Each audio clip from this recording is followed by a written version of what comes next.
The snow had been falling since noon. By 4 o'clock, it had buried the sidewalks of Wicker Park under 6 inches of silence. Lake Michigan was pushing its cold eastward through every gap in every building. And Chicago, stubborn as it always was in February, had simply lowered its head and kept moving. Cars crept along Milwaukee Avenue with their hazard lights blinking orange through the white. A woman in a fur-trimmed coat walked a terrier that looked deeply offended by the weather. A delivery driver double-parked and left his engine running. Exhaust curled up into the gray sky like breath. Inside North Harbor Coffee, the radiator knocked and hissed in its familiar way, and the smell of espresso and old wood sat heavy in the air. The place had been here since 1987. The same tin ceiling, the same cracked leather stools along the counter, the same hand-painted menu board that had been repainted so many times the letters were slightly raised from the surface, like old scar tissue.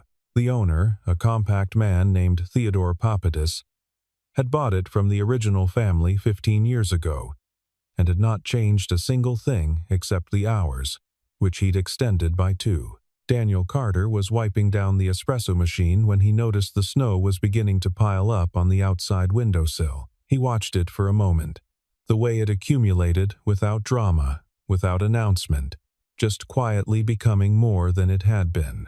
He found that kind of thing easier to watch than most other things lately. He was 39 years old and looked it, not badly. Not in any way that suggested neglect, but in the way a man looks when he has been responsible for a long time and has accepted that this is simply what he does. There were lines at the corners of his eyes that hadn't been there at 32. His hands, large and careful, showed the permanent faint chapping that came from washing them 20 times a day in the cafe kitchen. He kept his dark hair short and his face clean-shaven, not out of vanity but because it was one less thing to manage. He had been working at North Harbor for 4 years. Before that, a downtown architecture firm, junior draftsman, 7 years, until the divorce and the custody arrangement and the need for a schedule that didn't eat his evenings. Theodore hadn't asked him about the degree framed in his apartment or the portfolio gathering dust under his bed. He'd asked if Daniel could show up on time and be decent to the customers. Daniel had said yes to both. His daughter Emily was 8 years old. She was at after-school care until 5:30, and Daniel would pick her up on his way home. A 20-minute walk he had made so many times he could do it in his sleep, which was sometimes close to true. She liked to talk about her day in a continuous stream that lasted the entire walk and often into dinner. He loved this about her. He loved the way she pronounced supposedly as supposably and had not yet been corrected. He loved that she still held his hand, crossing streets without being asked. His birthday had been 3 days ago. He had turned 39 on a Tuesday. Emily had made him a card from construction paper and gotten the number backwards, 93, and he had told her it was exactly right, that he felt 93. She had laughed and said he didn't look it. It was the best birthday he'd had in several years. He didn't want more than this, exactly. He wanted it to last. He wanted the radiator to keep working, and Emily to keep sleeping through the night, and the check to keep clearing. He wanted peace, which was not the same as nothing. He knew the difference. Peace was active. Peace was something you maintained, like a garden, like the old espresso machine he cleaned every night with a reverence that Theodore sometimes teased him for. He began stacking chairs. She had been there since 2:30. Daniel had noticed her when she came in, not because she was remarkable in any obvious way, but because she came in alone and chose the table farthest from the door, the one beside the window that was always either too cold or too bright, depending on the season, and which most customers avoided. She'd set a manila folder on the table, ordered a black coffee from the afternoon shift girl, Priya, and opened the folder. She hadn't looked up since. He guessed she was in her mid-30s. She wore a wool coat, the color of charcoal, plain cut, good quality but not conspicuous. No jewelry that he could see. Her hair was dark and pulled back simply, and she wore no makeup or so little it was the same thing. She could have been a professor, a lawyer, a project manager. She had the posture of someone who was accustomed to sitting in rooms where decisions were made, but also the kind of stillness that didn't need to announce itself. She was not looking at her phone. This was the thing that kept registering at the edge of his awareness as he moved through the closing routine. Everyone looked at their phone. It sat next to their coffee like a second cup. They checked it between sips, between sentences, between thoughts. This woman had placed hers face down on the table when she sat and had not touched it once. She read the documents in the folder the way people used to read things. Slowly, returning to lines, sometimes pausing and looking out the window at the snow. At one point, she pressed her fingertips to the glass. Just briefly, as if testing whether the cold was real. Priya's shift ended at 4. She said goodbye, pulled on her coat, and ducked out into the white. Daniel was alone in the cafe with the woman and the hissing radiator and the snow. He swept. He counted the drawer. He turned off the front display case and wrapped the remaining pastries. He was not looking at her, but he was aware of her the way you are aware of a piece of music playing in another room. Present, affecting the atmosphere, not demanding attention. Around 4:30, a gust of wind hit the front window so hard the glass flexed visibly. The woman looked up from her papers for the first time. She looked at the window, then at the street, then at the snow coming down in visible curtains now, thick and sideways. She did not appear frightened. She appeared to be calculating something. He was behind the counter folding the dish towels when she came up. She stood at the register and waited until he noticed her, which he did immediately. But she waited anyway rather than calling out. He appreciated that without articulating why. "Closing?" she asked. "5 minutes ago," he said. She nodded. "I'm sorry." "I should have. It's fine," he said. "The snow." He gestured toward the window as if it explained everything, which it did. She looked down at the folder in her arms, then back at him. There was a pause that was slightly longer than a typical pause. He had the impression she was deciding something, and he had the further impression that she was not a person who took decisions lightly. "Could you walk me home?" she asked. The question sat in the air between them. He set down the dish towel. He registered several things in rapid succession. That he didn't know her name, that it was nearly 5, and Emily would be waiting at pickup in 30 minutes, that the snow outside was now moving almost horizontally in the wind, that she had asked him and not anyone else, and that there was no one else. He also registered something in her voice. Not fear, exactly. Something quieter. The way a person sounds when they are asking for something they have not allowed themselves to ask for in a long time. "Where do you live?" he asked. She told him. "It was about 12 blocks north and slightly east," she said. "Near the lake. She had walked here this afternoon before the weather turned. She normally would call." She paused slightly on the word normally, as if reconsidering it. But her driver was in Evanston, and the roads were bad. Daniel looked at the window. The snow showed no intention of stopping. He thought of Emily. He thought of the walk to pickup, which would take him 15 minutes in this. The woman's address was not far out of the way. If he left now, he could make it. He went to the back, told the radiator in its perpetual argument with itself to win this one, and retrieved his coat from the hook by the office door. It was a navy wool peacoat, thick, slightly too big across the shoulders because he'd bought it second-hand years ago and had never replaced it. He found the umbrella he kept in the cafe. It was from a hotel he'd stayed in once, black, with a bent spoke on the left side that made it tilt when open. He shook it out over the drain and brought it to the counter. "All right," he said. The cold was immediate and total. It hit them as soon as the door swung open. Not just the temperature, but the wind off the lake, which had a specific personality to it, a kind of relentless lateral pressure that pushed against you rather than simply surrounding you. Daniel opened the umbrella and it caught the gust and nearly inverted before he got control of it.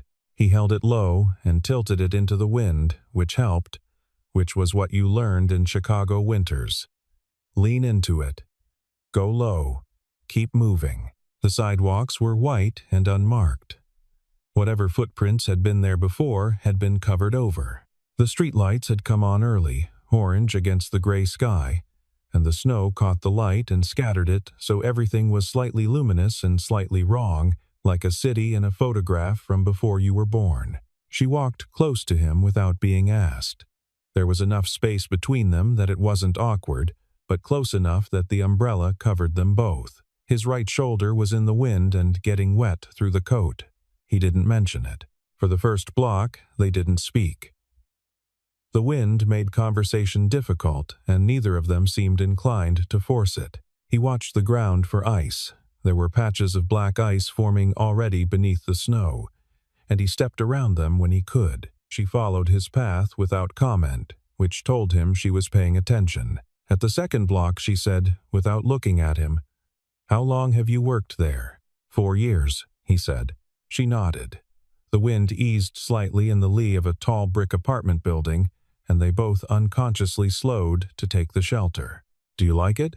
she asked. He thought about it. This was not a question people usually asked. They asked how long, how much, what next. They didn't usually ask if you liked it. "Some days," he said, "the regulars, the morning shift. There's a man who comes in at 6:40 every weekday and orders the same thing and reads a physical newspaper. I like him. I don't know his name. I think he's retired. His coat has been the same for as long as I've worked there." She almost smiled. He caught it at the edge of his vision. "What do you do otherwise?" she asked. "I have a daughter," he said. "That's mostly otherwise." She was quiet for a moment. "How old?" 8. "Emily." He said the name the way people say the names of their children. Not loudly, but precisely, as if the precision mattered. "She's at after school. I need to pick her up at 5:30. I won't make you late." "You won't," he said. They crossed an intersection. The traffic light swayed on its wire. A single taxi moved through the intersection very slowly, its tires cutting lines through the white. Everything else was still. After a while, she said, "Do you ever think you deserve more than this?" The question surprised him. Not its content. He had asked himself versions of it before. But the fact that she asked it directly, without preamble, without the usual conversational scaffolding, the way a person asks when they genuinely want to know. He walked for a moment without answering. "I think I deserve peace," he said finally. "That used to seem like settling. Now it just seems like knowing what you want." She turned and looked at him. He was watching the sidewalk ahead. When he finally glanced at her, he found her expression was not pitying and not impressed. It was something quieter than either. The look of someone who has just heard a thing they needed to hear and have not yet decided what to do with it. "I haven't had a conversation like this in a while," she said. "Like what?" "Without an agenda." He thought about that. The wind picked up again, and he tilted the umbrella and they kept walking. And he thought that most conversations did have something underneath them. A performance, a negotiation, a need for something in return. And that he had stopped noticing this until she named it. And naming it made him aware of how rarely it was otherwise. His shoes were wet through. He could feel the cold through the soles. By the 7th block, the wind had turned serious. It came in off the lake in gusts that lasted 15-20 seconds at a time, long enough to make forward progress genuinely difficult. The snow was no longer falling so much as moving sideways at speed. Daniel's umbrella was doing almost nothing except keeping the top of his head dry. His coat was soaked across the right shoulder and down the sleeve. He steered them into the recessed doorway of a closed women's clothing boutique. The awning above was metal and rattled but held. They stood close together in the narrow shelter, watching the snow blast past the opening. She looked at his coat. His sleeve was visibly dark with wet. "You're soaked," she said. "It's fine." He shook the umbrella and tried to close it. The bent spoke caught. He worked it loose with his thumb. "You've been on the outside the whole time," she said. He hadn't framed it that way. He'd just walked where the wind was, without thinking about it. He didn't explain this. She was looking at his hands. They were red from the cold. He hadn't worn gloves, had forgotten them at the cafe, and had not mentioned it. She looked at them the way someone looks at evidence of something they weren't expecting to find. He had the sense that she was revising something, not her opinion of him. They didn't know each other well enough for that, but some assumption she had been carrying. He didn't know what it was. He didn't ask. The gust subsided. The snow settled back into something merely heavy rather than violent. 5 more blocks, she said. We're good, he said. He opened the umbrella again. The bent spoke tilted it left. He held it right compensated, and they stepped back out into the street. He knew the neighborhood. He had walked through it before, on other errands, on Sundays with Emily when they came downtown to the park. Gold Coast, the limestone towers and the doormen and the women walking dogs that cost more than his monthly rent. He knew it the way anyone knows a part of a city where they do not live. Familiarly, but from outside. The building she stopped in front of was on a corner facing the lake. Glass and steel, probably built in the early 2000s. 40 stories at least. The lobby was visible through the glass doors. Marble floor, low lighting, a flower arrangement on a table that was probably refreshed weekly. A doorman in a long dark coat stood just inside, already watching them approach. A black sedan was idling at the curb. As they stepped onto the cleared section of sidewalk in front of the building, the heating coils in the concrete, Daniel registered. That was why it was clear. The sedan's front window came down. The driver leaned out. Miss Whitmore. Your 7:30 has been moved to 7. Mr. Alderton's office called. Daniel stopped. He stood on the wet sidewalk with the broken umbrella and his soaked coat and his feet going numb in his wet shoes. And he looked at the car, and then at the lobby, and then at the doorman who had pushed through the glass door and was now holding it open, and the whole architecture of the moment rearranged itself. Miss Whitmore. He looked at her. She was watching him.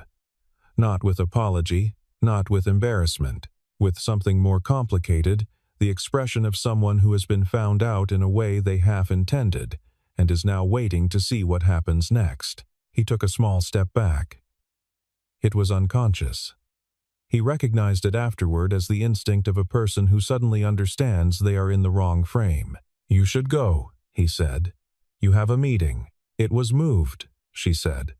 I have time. He looked at the doorman, who was professionally neutral, holding the door open in the cold with the expression of a man paid not to react to things. Daniel turned and started back the way they'd come. He heard her behind him. Not immediately. There was a brief delay. Some exchange with the driver that he didn't catch, and then the sound of her footsteps on the cleared concrete, and then on the snow, and then her voice. Wait. He slowed but didn't stop. She caught up to him at the edge of the building's property, where the cleared pavement ended and the uncleared sidewalk began. She stepped into the snow without hesitating. She was wearing boots, he noticed, good ones, but still. I'm not running away from you, he said. I need to get my daughter. I know, she said. 10 minutes. He stopped. She stood in the snow and looked at him directly. Not the way people look at employees or service staff, with the thin glaze of transaction over the surface. The way someone looks at another person when they are running out of time and they know it. I have a car, she said. And a driver. She said it evenly, not dramatically. I needed to walk. He waited. I haven't walked anywhere in 2 years without someone knowing where I was and how long I'd be there, she said. I sat in your cafe for an hour and 40 minutes and nobody knew I was there.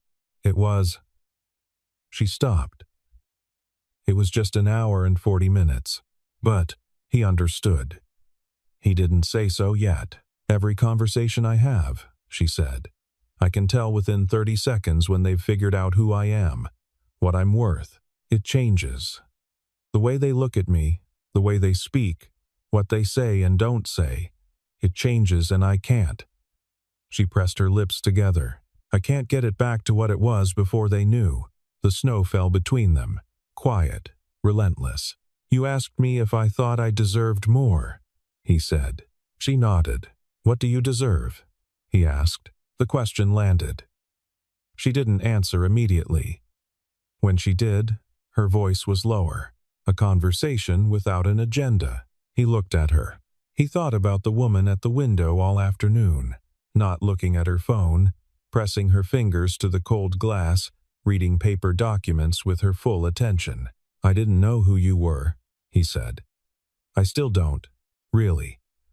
I know your car showed up and someone called you Miss Whitmore, and there's a doorman in that building who knows your name. She almost laughed. It wasn't quite a laugh, but it was something in that direction. Eleanor, she said. Just Eleanor. Daniel, he said. They stood in the snow. The sedan idled at the curb. The doorman was back inside but visible through the glass, trying not to watch them. Your daughter, she said finally. Yeah, go. And then, thank you. For the walk. And for the... She didn't finish the sentence. She didn't need to. He nodded. He turned up the collar of his wet coat. He walked. He made it to after-school pickup with 4 minutes to spare. Emily came out in her purple coat and her backpack that was slightly too big for her, and she launched herself at his midsection in the way she did when she'd had a good day and needed to report it. She told him about a project on river systems, about a disagreement with a classmate named Marcus that had been resolved, about the fact that the hot chocolate at after-school had been the wrong temperature, like warm but not hot. Which is the worst? He listened and walked and held her hand, crossing the street, and thought about the 12 blocks south of where he was, about a woman standing in the snow, about the precise word for a conversation that has no agenda. At dinner, he made pasta with the butter sauce Emily preferred, and she sat at the kitchen table doing her river systems worksheet while he cooked. And the apartment was warm, and the snow outside the window was softer now, falling in loose flakes instead of the hard sideways pellets of the afternoon. He thought about the moment she'd said every conversation becomes a transaction. He thought about the way she'd looked at his hands. He thought about what it would be like to walk through a city and have your own name rearrange every room you entered. To sit in a coffee shop for 1 hour and 40 minutes simply to be unknown. He thought, I didn't know who you were. I still don't. And the thing was, he'd meant it the first way, as a statement of fact, something he was only then discovering. But it was also true the second way. He'd walked 12 blocks through a Chicago blizzard with a woman, and he still mostly just knew Eleanor. A person who pressed her fingers to cold glass. A person who read paper documents with full attention. A person who had asked him, gently and without expectation, whether he thought he deserved more. He didn't think she'd needed saving. He didn't think that was what had happened. He thought something more like, 2 people had been cold together, and had been honest, and had gone home. He washed the dishes. He helped Emily with the worksheet. Rivers carry sediment from higher to lower elevations, he told her. They always go downhill. They can't help it. She wrote this down with great seriousness. He turned off her light at 8:30, and she was asleep before he reached the door. He stood in his own dark apartment and thought that peace was not the absence of things.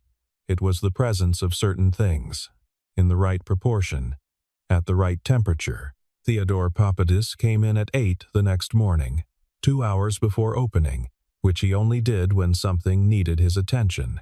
Daniel arrived at 8:15 and found him in the back room on the phone, nodding and saying yes, and right in the way of a man receiving information he hadn't asked for but is not going to refuse. He ended the call and looked at Daniel with an expression that was hard to read. Someone called this morning, Theo said. About the building. Daniel waited. The heating system.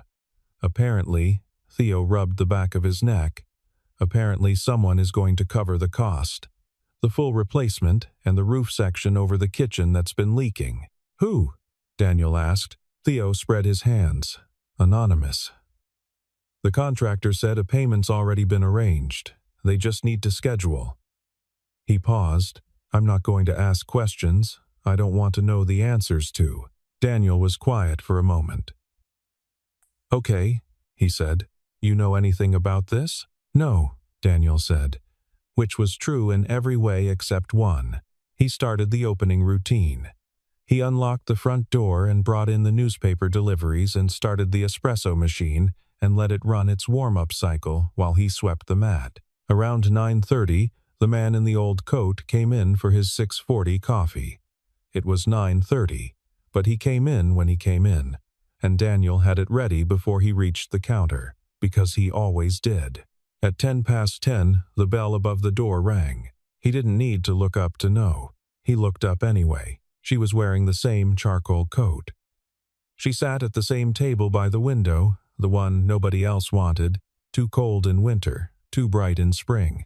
She put her manila folder on the table and ordered a black coffee from Daniel when he came around, and she looked at him for a moment with an expression that was not quite a smile and not quite an apology and was its own third thing. And then she opened the folder and began to read. He brought her coffee. He set it down without ceremony. She didn't look up immediately. When she did, she looked at the coffee and then at him.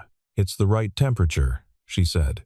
He nodded. He went back behind the counter. Neither of them mentioned the walk, or the snow, or the sedan, or any of it. He didn't know if that was grace, or cowardice, or just the right call for 10 o'clock on a Thursday morning when there were things still to do and the rest of the day still ahead. He thought it was the right call. By March, the snow had started to thin. North Harbor coffee was warmer than it had ever been. The new heating system had been installed in 4 days, quietly, efficiently, by a crew that came early and left without fuss. Theodore had replaced the cracked tiles above the kitchen while they were at it. The place looked the same and was entirely different underneath, the way buildings sometimes are. The regular with the old coat noticed. "Warmer in here," he said one morning, to no one in particular, and turned a page of his newspaper. Eleanor came in twice a week now. Sometimes on Tuesdays, always on Thursdays.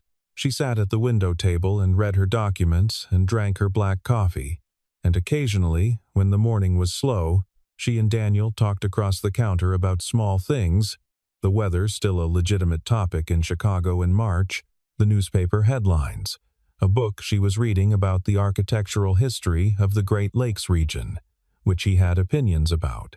She had not told him what she did. He had not asked. He knew her name. He knew she pressed her fingers to cold glass. He knew she took conversations that didn't have agendas and treated them like something to protect. On a Thursday in the 3rd week of March, Emily's school let out early for a teacher training day, and Daniel had arranged with a neighbor to pick her up, but the neighbor texted at 4 to say her own car wouldn't start, and so Emily came to the cafe instead, bundled in her purple coat, her backpack bouncing. She came through the door and Daniel waved her to the counter. She climbed onto a stool and accepted the hot chocolate he made her, the right temperature, actually hot, and swiveled on the stool and looked around the cafe with the comprehensive assessment of an 8-year-old new to a space. Eleanor was at her table. She had looked up when the door opened. Emily swiveled toward her. "Hi," she said. There was a pause. "Hi," Eleanor said. "That's a lot of papers," Emily said. She was not being impolite. She was simply noting a fact. Eleanor looked at the folder open in front of her as if seeing it fresh. "It is," she agreed. "Is it for school?" Emily asked. A brief, genuine pause. Emily seemed to find this acceptable. She swiveled back to her hot chocolate and examined the foam pattern Daniel had made on top, which was supposed to be a star but more closely resembled a lopsided flower. Eleanor looked at Daniel. He was watching Emily, with the particular attention of a parent watching a child exist in the world. Steady, quiet, complete. She looked back at her documents. She did not read them for a few moments. Daniel came around the counter to check on the other customers, and on his way back, he paused at Emily's stool and put his hand briefly on the back of her head. A small gesture, automatic, the kind that means nothing and everything, and moved on. Eleanor watched this and said nothing. The late afternoon light came through the window. The snow outside was nearly gone. Where it remained, it had gone gray and granular, the last evidence of a winter that had been long and was now, slowly, becoming something else. On the windowsill, where 6 weeks ago the snow had been piled 4 inches deep, there was now nothing but the faint water stain of its having been there. The radiator knocked once and went quiet. Emily finished her hot chocolate.